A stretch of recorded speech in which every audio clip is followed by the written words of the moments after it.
There is a phrase that often appears whenever someone begins talking honestly about their childhood. Your parent did the best they could. At first glance, it sounds compassionate. It sounds wise. It sounds like something that should bring comfort. But I would like us to think more carefully about what happens when we say it. Because the truth is, nobody does their best 100% of the time. Not you, not me, not our parents, not our children. This is not an accusation.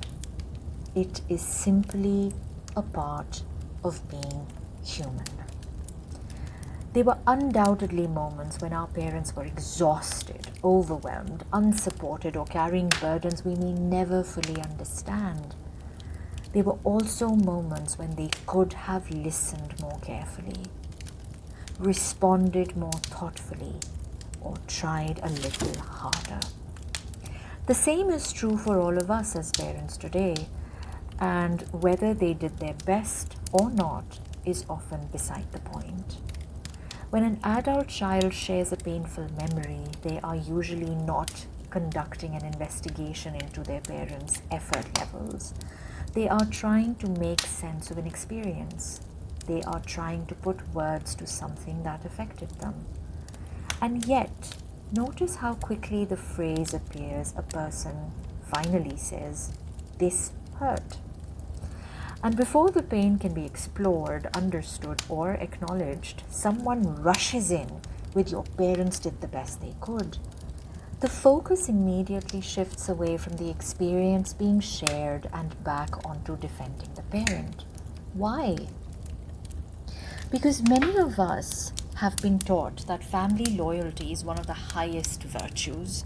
We have learned that protecting parents is more important than understanding children.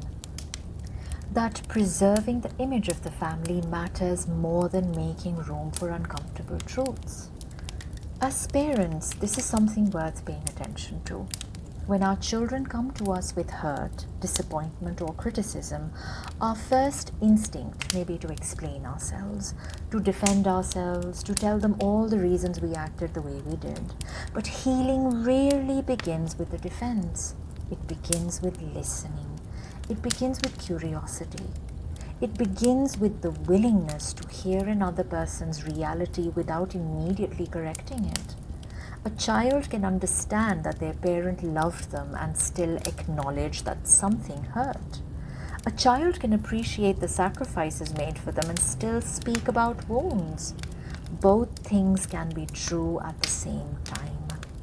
Maturity is making room for that complexity.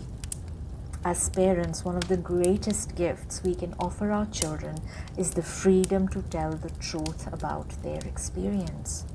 Not our version of events, not the family-approved version, their version, their memories, their feelings, their reality. Because when people are interrupted every time they try to tell their story, they learn to doubt themselves. They learn to edit themselves. They learn to shrink their experiences to make other people comfortable. And that is a heavy burden for anyone to carry. The goal of parenting is not to raise children who never question us. The goal is to raise children who know they can bring their full truth into the relationship and still be loved. So perhaps the next time someone shares a painful part of their childhood, instead of saying "your parents did the best they could," we might simply say, "Tell me more. What was that like for you? I'm listening." Sometimes understanding is far more healing than explanation. And sometimes the most loving thing we can do is allow someone to finish a sentence that has been interrupted for years.